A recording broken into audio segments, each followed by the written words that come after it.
Welcome back. आज के lecture में हम जनसंख्या वितरण को प्रभावित करने वाले कारकों के बारे में चर्चा करेंगे। तो आइए पहले जानते हैं कि जनसंख्या वितरण क्या होता है। जनसंख्या वितरण का अर्थ होता है कि भूपृष्ठ पर लोग किस प्रकार वितरित हैं।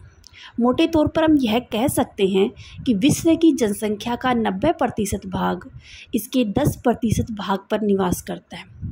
इसके अलावा जो जनसंख्या का 10% भाग है वह 90% स्थल भाग पर निवास करता है।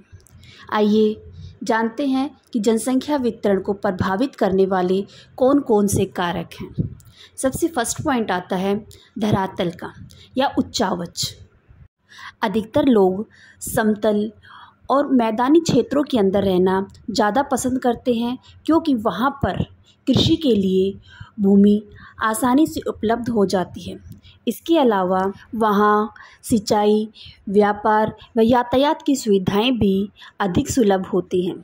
इसके अलावा जो पर्वतीय और पहाड़ी क्षेत्र होते हैं वहाँ पर परिवहन तंत्र का विकास होना बहुत कठिन होता है, इसलिए वहाँ पर कम जनसंख्या निवास करती है।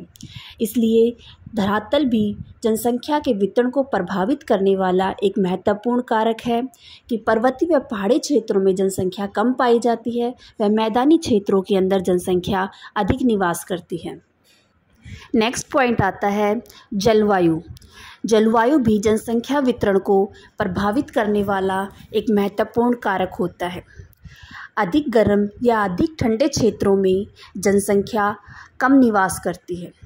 ऐसी जलवायु वाले क्षेत्रों को विषम जलवायु वाले क्षेत्र कहा जाता है। तो इन क्षेत्रों में जनसंख्या कम पाई जाती है, जबकि सम जलवायु वाले क्षेत्र अर्थात जहाँ पर ना अधिक गर्मी होती है ना अधिक ठंड होती है, वहाँ पर जनसंख्या अधिक निवास करती है।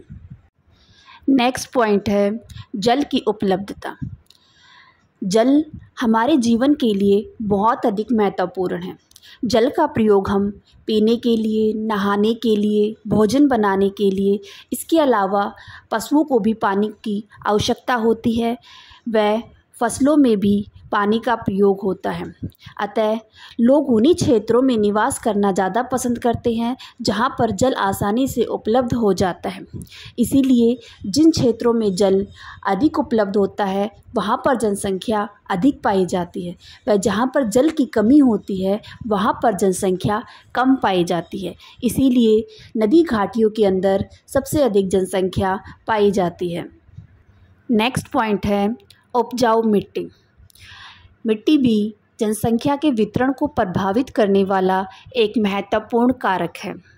विभिन्न भागों में पाई जाने वाली मिट्टियों के भौतिक व रासायनिक संगठन में भिन्नता पाई जाती है, जिसके कारण से कुछ मिट्टियाँ अधिक उपजाऊ होती है व कुछ मिट्टियाँ कम उपजाऊ होती है।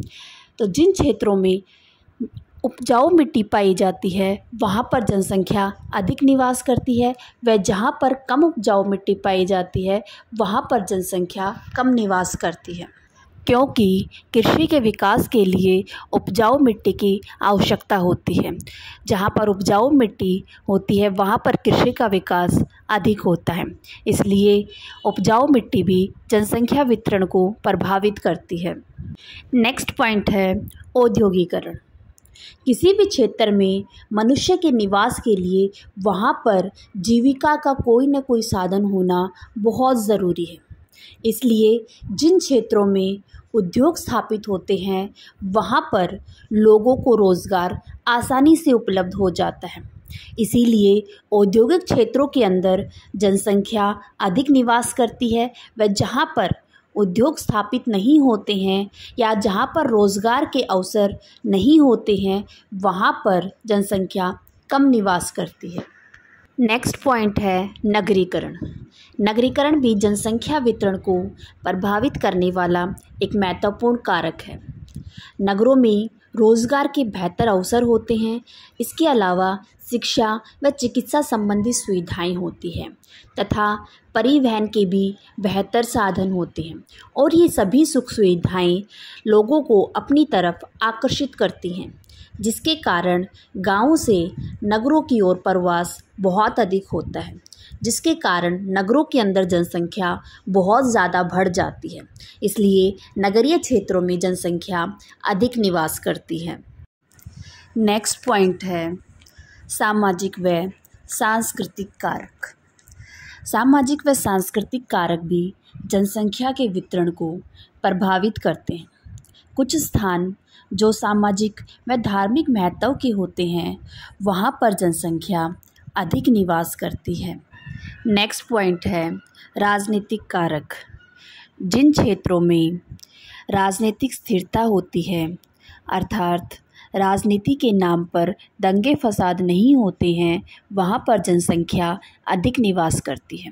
जैसे जम्मू और कश्मीर में राजनीतिक अस्थिरता रहती है जिसके कारण वहाँ पर दंगे फसाद होते रहते हैं व अपराध होते हैं जिसके कारण वहाँ पर जनसंख्या कम निवास करती है।